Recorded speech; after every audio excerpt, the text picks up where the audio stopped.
তৃণমূল জমানার আরও এক নিয়োগ পদ্ধতি কার্যত আটকে গেল। সংরক্ষণ নিয়ে জটিলতা, আর তার জেরেই তৃণমূল জমানায় যে 12,000 পুলিশ কনস্টেবল পদে নিয়োগের পরীক্ষা হয়েছিল, সেই পরীক্ষায় আপাতত স্থগিতাদেশ দিল কলকাতা হাইকোর্ট।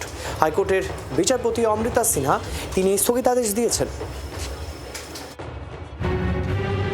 পুরসভা থেকে স্কুল কলেজ, তৃণমূল জমানার নিয়োগ দুর্নীতি নিয়ে অভিযোগের শেষ নেই। এখনও দুর্নীতির শিকড় খুঁজে চলেছে কেন্দ্রীয় এজেন্সিগুলি। এরই মধ্যে পুলিশে নিয়োগের ক্ষেত্রেও বড়সড় অনিয়মের অভিযোগ সামনে এলো। 2024 সালে প্রায় 12,000 শূন্য পদে কনস্টেবল নিয়োগের জন্য বিজ্ঞপ্তি জারি করে পূর্বতন তৃণমূল সরকার। কিন্তু পরীক্ষার ফল ও মেধা তালিকা সামনে আসতেই চাকরি প্রার্থীদের একাংশের মধ্যে ক্ষোভ তৈরি হয়।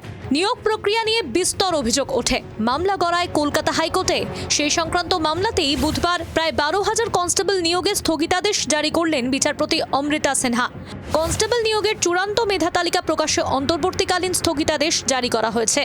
অভিযোগ উঠছে যে একটা শ্রেণী তারা নিজেদেরকে আর্থিকভাবে দুর্বল বলে পরিচয় দিয়েছে, তারাই আবার ঘুরপথে ওবিসি সার্টিফিকেট পেয়েছে। এর মধ্যে দুর্নীতি আছে, সেই কারণেই এই মামলা। এর ধোঁয়াশা না কাটা পর্যন্ত এর নিয়োগ হবে না। এবং বাংলার আওয়াজ, বাঙালির আবেগ, জি 24 ঘন্টা।